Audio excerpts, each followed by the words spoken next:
Good morning. Good morning.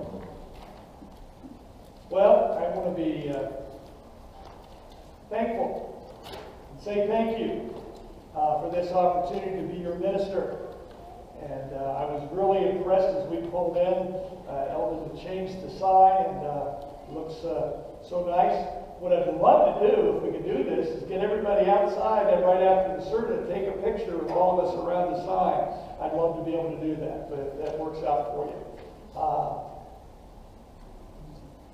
My phone number. Write this down, and we're gonna figure out a way to put that in the bulletin in the right manner. It's 440-666-1143. That's 440-666-1143. That's right. A minister with 666 in his phone number.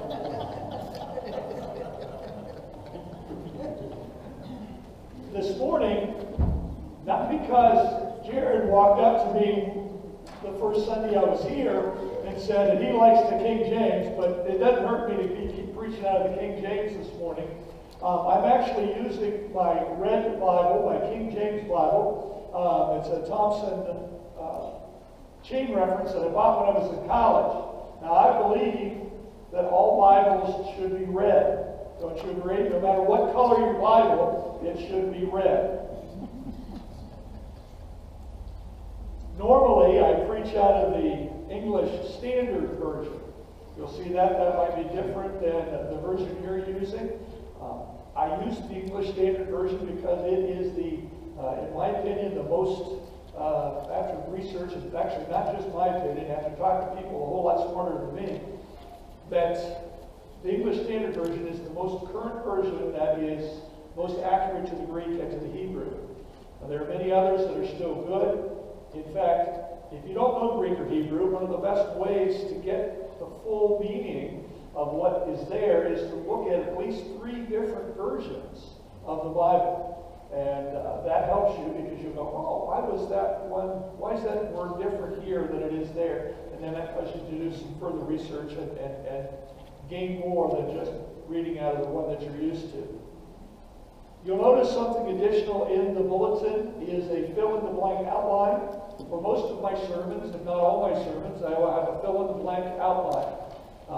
That does a couple of things for you to do. It helps you to pay attention during the sermon because you got something to do. You can doodle, take notes, draw pictures of me, whatever you want to do there. You do caricature. But hopefully you'll take notes. You'll fill in there's areas you'll figure. It's pretty simple from the PowerPoint what the answers are. And if you missed one, ask me. I should know the answer. This one is kind of a little different because there are so many points in the sermon. I don't list the points. You kind of there's some lines there for you to make your notes. But most of the time, when you're finished, you'll have a complete outline of the sermon with the scriptures that I use.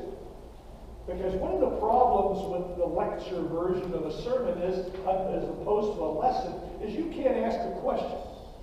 It really doesn't the format does not allow for that. So you go home, you study it, you look at it, oh, that's what he was trying to get to. Or then you make a note and you say, hey Keith, what did you mean by that? You notice down here in the front, there's a little extra thing down here. I'm videotaping, I shouldn't say videotape, but we don't do videotape anymore, do we? Video recording the sermon. What I want to do with that is eventually we'll get it up on the website once we figure out how to do that. But almost immediately we're going to start using the church Facebook page. Not everybody likes Facebook. In fact, I didn't get on Facebook until it's been a little, right about 2 years that I started getting on Facebook. And I had a good person that I respect in the large church. The minister there said, get your message out.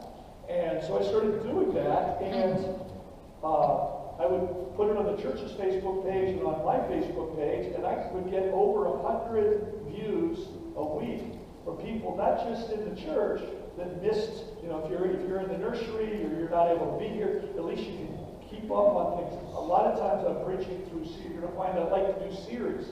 And so you miss the second week of the series. This way you can keep caught up. If you're sick or you're not able to make it, at least you can listen to the sermon of that portion. So we'll do that, and so you'll have and you'll start seeing uses of the Facebook page. So if you're not liking the GCC Facebook page, do that, because one of the things I want to do, Sunday school teachers, youth leaders, everybody, give me the information that you would like to see on the Facebook, and we'll put that on the Facebook so that if you're in a small group or you're in a Sunday school, well, what are you going to be covering next week? It helps you to prepare, and we'll use it as an educational situation. So this morning, I thought I would do the 23rd Psalm. You probably read that maybe once or twice in your life. I'm doing it out of the King James because when you go to the Psalms, the King James does a very good job. When they were writing that, translating for King James in 1611, they specifically chose poetic-sounding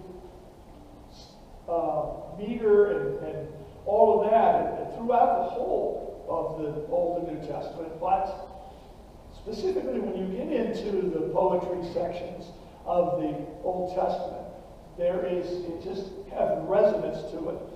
And maybe we're a little more familiar with that.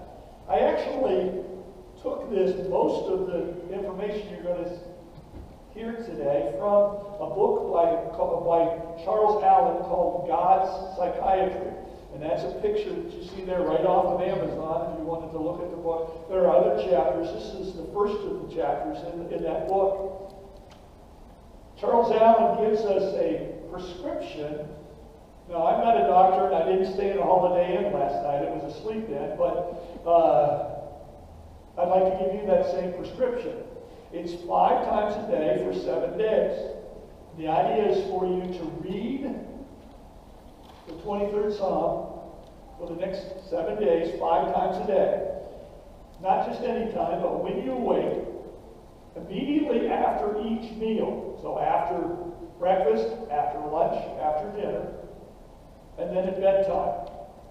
Now, one of the challenges is going to be, especially after the first day, you're going to want to see how quickly you can get through it. You know, you got familiarity with it, now you just want to zip through it. Slow yourself down, as we're going to talk about later. Meditatively, carefully, prayerfully read through the Psalm. Force yourself to look at what God wants you to know at that time as you're reading through it. Ralph Waldo Emerson said, "A man is what he thinks about all day long."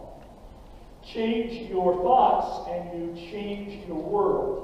Norman Vincent Peale. Now, in the King James, the Psalm is only 118 words long. It's easily memorized, but as we said, you need to meditatively, carefully, prayerfully read. The Lord is my shepherd. I shall not want. He maketh me to lie down in green pastures. He leadeth me beside the still waters. He restoreth my soul. He leadeth me in the paths of righteousness for his name's sake. Yea, though I walk through the valley of the shadow of death, I will fear no evil, for thou art with me. Thy rod and thy staff, they comfort me. Thou preparest a table before me in the presence of my enemies. Thou anointest my head with oil. My cup runneth over. Surely goodness and mercy shall follow me all the days of my life, and I will dwell in the house of the Lord forever. The psalm starts out, "The Lord is my shepherd, I shall not want." After World War II, there was an orphanage with a group of very hungry children. They weren't just hungry, they had seen profound hunger and the ravages of war.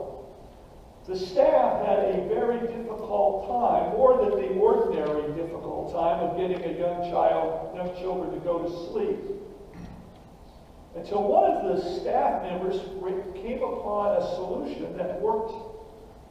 To each of these children that had seen so much hunger, they gave a slice of bread, holding on to that slice of bread when they fell asleep. They knew that when they awoke in the morning, they would have at least that slice of bread to eat. And with that security, the children more readily went to sleep. The sheep know that the shepherd will take care of tomorrow. Long before we have a need, God has made provision for that need. We are cold. God made coal, gas, oil, nuclear capabilities, all of those things that we've been able to make use of to keep us warm. But God put them there in the first place because He knew what our need was. Matthew 6:8 says, Your Father knoweth what things ye have need of before you ask Him. My God shall supply all your needs. Philippians 4:19. He maketh me lie down in green pastures. About 10 in the morning, the sun starts to become very hot. The sheep are thirsty, and so the shepherd lays them down in a cool spot so that the sheep don't get sick from the heat. Sometimes, and we don't like this, but sometimes God has to slow us down so that we're able to see Him. Maybe it's through illness or back pain or motorcycle accident. Something you don't know that I didn't share with you about my motorcycle accident was what took place the day before. I was riding home out of Akron, heading back to North Carrollton. And when I got on my bike in the parking lot outside of where I worked, I could see north, where I was going to be heading, how black the sky was. But I jumped on my motorcycle, and I headed north. I could see it up ahead of me. I kept riding. Could have stopped any time, but I kept riding. I got into a storm that was so fierce that it was picking me, the wind was picking me up off the motorcycle, and I had to hold on to stay on the bike. You think I'd pull over and stop there? No. There was even a point where there was an 18-wheeler, and I was thinking of passing the 18-wheeler, and finally something in my head said, You stupid idiot, slow down and stay behind. I truly believe that God provided that deer and slowed me down and literally laid me in the green grass in the median strip so I didn't do something more foolish.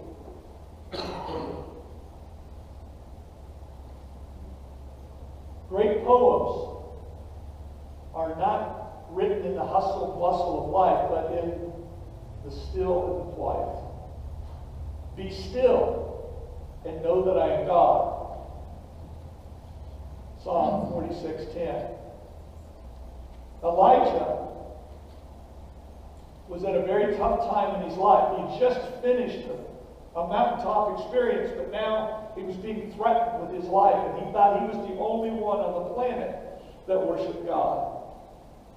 God wanted to teach him a lesson, so he fed him and sent him to a cave and told him that he would speak to him there. And then there was an unbelievable wind, but God was not in the wind. Then there was a horrific earthquake, but God was not in the earthquake. Then there was a terrible fire, but God was not in the fire. God came to Elijah in a still, small voice. And if we're so busy doing life, even serving Jesus, but we don't slow ourselves sometimes down, and so we can hear that gentle whisper, then we miss out on what God is trying to present to us.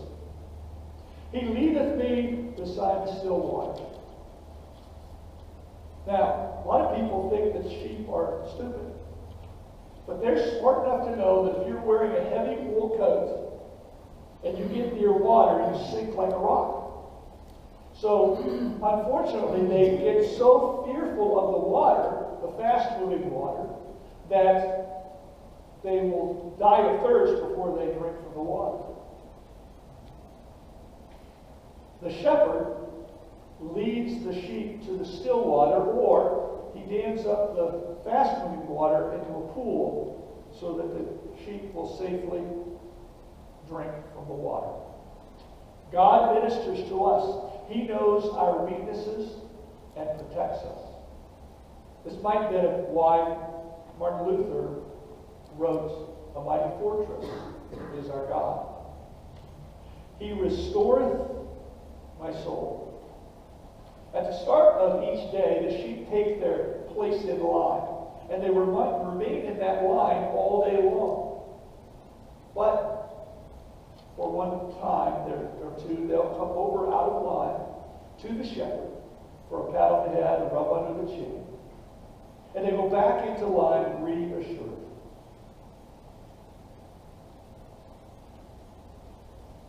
David is remembering from his old age.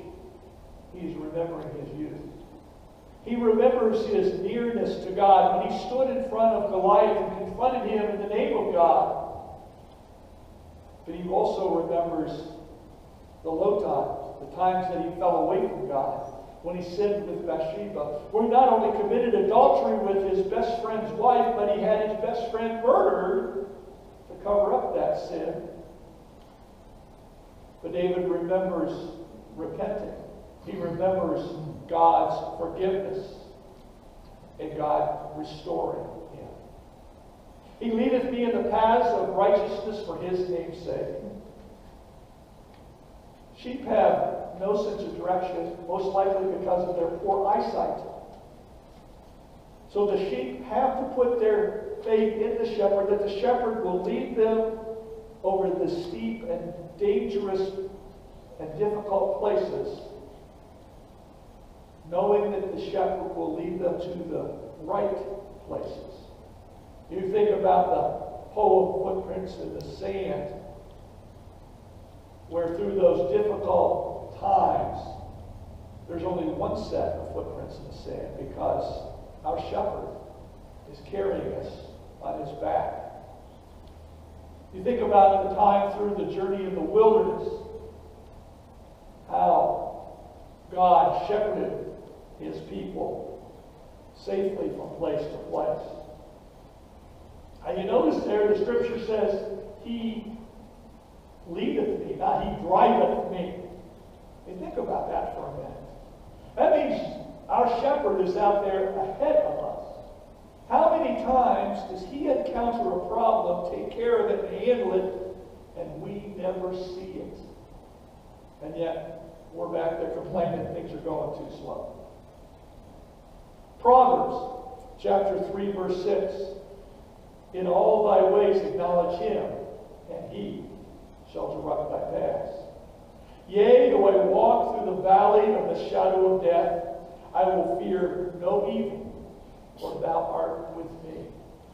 There is an actual valley in Palestine called the Valley of the Shadow of Death. It's called so because of the dangerous and narrow pathways that navigate through the mountain range. It's most likely that David had taken his sheep when he was a shepherd through that very same dangerous valley of the shadow of death. You know, whether we call it a valley of the shadow of death, or we call it a glen of gloom, or whatever time we call that low period in our life, we can have peace knowing that God is there with us every step of the way. Thy rod and thy staff, they comfort me. A sheep is a helpless animal. They have no defenses. They have no weapons. You never hear somebody that just walked through a pasture of sheep, out of breath, sweating, in pure terror, saying to you, you know, I just barely survived going through those horrible animals.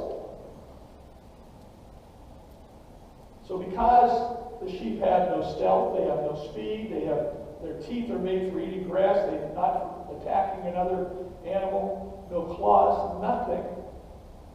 The shepherd has to be their defense. And so the shepherd carries a rod, a 2 or 3 foot long heavy club that he would use to fend off or kill predators. And he also carried a staff. It's a long pole with a crooked end. We're very familiar with that. We see little pictures of little Bo Peep with that. And that was a very useful device for the shepherd. If the sheep would fall down into a crevice or hole or over the edge of a cliff, the shepherd could reach that pole down, take the crooked end, get it right behind the front legs, and be able to pull the sheep to safety. You know, we've seen that picture of Jesus with the sheep around his shoulders. We've seen that very familiar picture. Do you know why the shepherd would put the sheep on his shoulders? This sounds very cruel, but think about it for a minute. It's because the sheep could no longer walk. The shepherd had broken his front legs. If he journeyed off, he would break the legs and carry the sheep on his shoulders, feeding them, taking care of them for the time for the legs to heal. By the time that those legs healed, that sheep would be right there and not leave the shepherd any longer. There's some significant spiritual implications with that. But through this, the rod, the staff, the shepherd, from the sheep's perspective, could meet all emergencies. We may regret the money that we spend on our military, but as we sit here comfortably, safely, we appreciate that safety. Paul says, now unto him that is able to do exceeding abundantly above all we ask or think. Ephesians 3:20. That's a powerful verse for me. Some versions say, imagine. Whatever you imagine that God can do, he can do exceeding abundantly. You can't imagine a God big enough to be the God that we have, the shepherd that we have. In the overwhelming evil world in which we live, we are comforted in knowing that we have a powerful God who is our shepherd. Thou preparest a table before me in the presence of my enemies. Each spring the shepherd goes over the pasture lands and destroys all the poisonous plants and painful sharp thorns. A table prepared, the present enemies destroyed. Jesus said, lead us not into temptation, but deliver us from evil. Matthew 6:13. Thou anointest my head with oil, my cup runneth over. At the end of the day, the sheep are hot and tired, but sometimes they are cut by stones or briars or thorns. The shepherd stands at the door of the sheepfold and he examines each sheep. To those hurts and sores, the shepherd applies oil to help heal the wounds. He gives a cold water to each thirsty sheep. We have hurts and problems today, but we have a shepherd that understands and is able to minister to us and take away each pain. You notice it says, my cup, not our cup. Our shepherd wants to have a personal relationship with each one of us, not just all of us, but with you. Surely, goodness and mercy shall follow me all the days of my life. As I said earlier, David is an old man when he is writing this psalm. He had seen many tragedies and disappointments, but he had also come to know God, a God who knows the needs of his children, who can provide for those needs, restore life, and take away fear. I will dwell in the house of the Lord forever. In Bunyan's Pilgrim's Progress, it says, but this I am resolved on, to run when I can, to go when I cannot run, and to creep when I cannot go. My mind is beyond the river that hath no bridge, though I am, as you see, but of a feeble mind. The person, though of a feeble mind, who has his mind stayed on God, will make his goal of heaven and dwell in the house of the Lord forever. The story is told about an old man and a young man who were asked to recite from memory the 23rd Psalm. The young man went first, and he was schooled in the best techniques for speaking. He knew right where to put the pause. He knew how to bring emphasis on certain words so that the words came alive in the ears and the mind of the hearer. And he began, "The Lord is my shepherd." When he finished, the people leaped to their feet and just applauded and applauded, and applause just kept going on and on. There were shouts of encore. They wanted to hear him read that again, recite the 23rd Psalm again. They wanted to hear him recite other scriptures again, or other poetry. After a long while, people took their seat, and now it was the old man's turn. He made his way to the podium with cane in hand, and in a shaky voice said, "The Lord is my shepherd." When he finished, there wasn't a sound. You could hear a pin drop. There was a long silence, and finally the young man leaped to his feet, made his way to the podium beside the old man, put his arm around the old man, looked out into the audience and said, "I know the psalm, but he knows the shepherd." This morning, that's the question I have for you. Do you know the shepherd? Do you really know the shepherd? The Lord is my shepherd. I shall not want. He maketh me lie down in green pastures. He leadeth me beside the still waters. He restoreth my soul. He leadeth me in the paths of righteousness for his name's sake. Yea, though I walk through the valley of the shadow of death, I will fear no evil, for thou art with me. Thy rod and thy staff, they comfort me. Thou preparest a table before me in the presence of mine enemies. Thou anointest my head with oil. My cup runneth over. Surely goodness and mercy shall follow me all the days of my life, and I will dwell in the house of the Lord forever. Think about those words. Remember the prescription. 5 times a day for 7 days, read the 23rd Psalm. Pick different versions. Pick the same version. Let's have a great week as a child of God with Jesus as our shepherd, loving God and loving people. If you have never known Jesus as your shepherd, if you know the psalm but not the shepherd, if you want to know Jesus, your shepherd, better, we are here to help you. We're here to help you in your walk with Jesus. Let's stand, let's sing. Come, if you have a decision.